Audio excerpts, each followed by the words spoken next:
పార్వతీపురం మన్యం జిల్లా జీఎమ్మవలస మండలం తురకనాయుడు వలస గ్రామంలోని ఎస్సీ వీధిలో ఓ శుభకార్యం జరుగుతుండగా అదే గ్రామానికి చెందిన వేరే కులానికి చెందిన వ్యక్తి మద్యం సేవించి ఎస్సీ కులానికి చెందిన ముగ్గురిని కులం పేరుతో దూషించి కొట్టడంతో తీవ్ర గాయాల పాలై హాస్పిటల్లో చేరారు.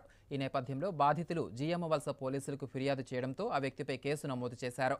అనంతరం దర్యాప్తులో భాగంగా విచారణ నిమిత్తం పాలకొండ డీఎస్పీ ఎం రాంబాబు గ్రామాన్ని సందర్శించి బాధితుల వద్ద వివరాలు సేకరించి కులాన్ని దూషించిన వారిపై ఎస్సీ ఎస్టీ అట్రాసిటీ కేసు నమోదు చేశారు.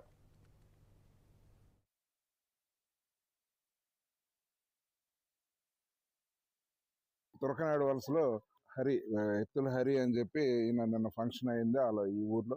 ఆ ఫంక్షన్ సంబంధించి సామాన్య లారీ బండిలో ఎక్కిస్తూ ఉంటే ఆటో లగేజ్ ఆటోలో ఎక్కిస్తుండగా టైంలో తురకనాయుడు వలసకు చెందినటువంటి ఎర్రగోళాలకు సంబంధించినటువంటి రాజు మరి కొంతమంది బండి మీద వెళ్తే అక్కడ చిన్న డిస్కషన్ జరిగింది. బండికి అడ్డం తీయమంటే ఒక 2 నిమిషాలు ఆగని చెప్పి ఆయన క్లియర్ చేసే టైంలో అతను ఈ క్యాస్ట్ అబ్యూజ్ చేసి మమ్మల్ని కొట్టారని చెప్పి, అలాగే ఈ బండి మీద రాజుతో పాటు వచ్చిన ఇంకో కుర్రోడు తురకనాయుడు వలస వెళ్ళి ఆ లోనకి వెళ్ళి ఎర్రగోళకు సంబంధించిన మిగిలిన వ్యక్తుల కుటుంబ సభ్యులందరినీ కూడా తీసుకొచ్చి వీళ్ళ మీద దాడి చేశారని చెప్పి ఒక కంప్లైంట్ మాకు నిన్న రాత్రి ఇవ్వడం జరిగింది.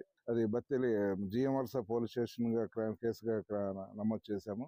దీంట్లో వీళ్ళు అందరూ కూడా ఎస్సీస్ కంప్లైంట్స్ అంతా ఎస్సీస్ ఉన్నారు.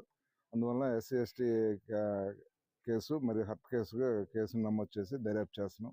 దర్యాప్తులో భాగంగా ఇప్పుడు ఇక్కడికి వచ్చి అందరి సాక్షులందరూ కూడా విచారించడం జరిగింది.